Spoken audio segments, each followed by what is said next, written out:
Welcome to the Homeschool Paradigm Podcast. I'm Angela, and it's just you and me today. I wanted to talk to you guys a little bit about how what we think about our kids or say about our kids affects our relationship.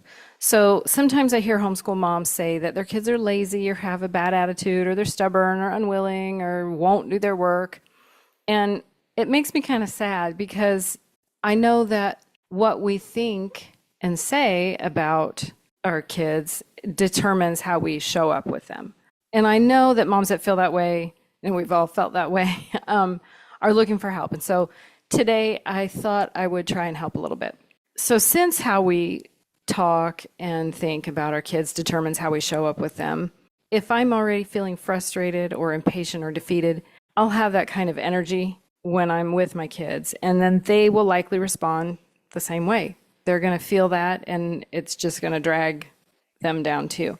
So if my kids feel those things about their schoolwork or about our relationship or whatever, then they're going to push back, of course, because they're already worn out and they're not going to feel like they can do whatever it is we're wanting them to do. I mean, have you ever felt that way? I have felt that way, where I'm already worn out by somebody's attitude and I'm really not interested in cooperating with them. It's just human. It's hard to get the mental energy to work like that. And I know that we feel like they started it, right?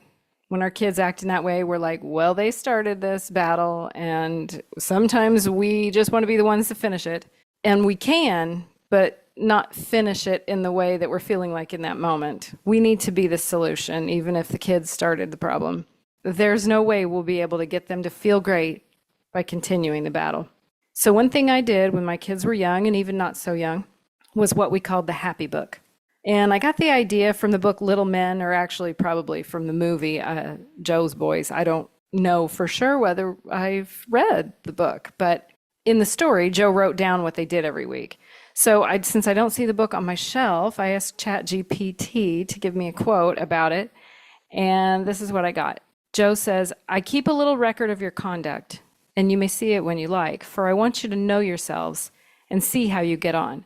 So I kind of love that, right? So I wanted my kids to know that I was paying attention to them and that what they did was worth remembering and worth writing down. And I only did write positive things that they did. I never wrote anything that was any misbehavior or anything I wanted to address with them, because we always did that anyway. We weren't going to miss that. So I just wanted them to see that I was noticing the good things that they did. And it definitely made us feel more connected and feel like we were on the same team. And I wrote things that they did, like when they learned to do something, or, like Sarah learned to ride a bike, or Sam didn't cry when his tooth fell out and he swallowed it because it fell out when he was eating an apple.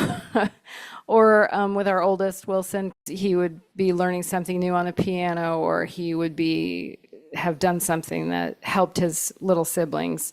And they loved that. And maybe it even motivated them to choose to do good things, because they kind of knew that I was watching and paying attention to that, and that it could make them feel good. I got like a little journal, and I did 1 page per person per week. And I just wrote maybe 5 or 6 things that they had done throughout the week. And then on the weekend, we would just read it. And it was so fun, and we would laugh, and it made them feel good.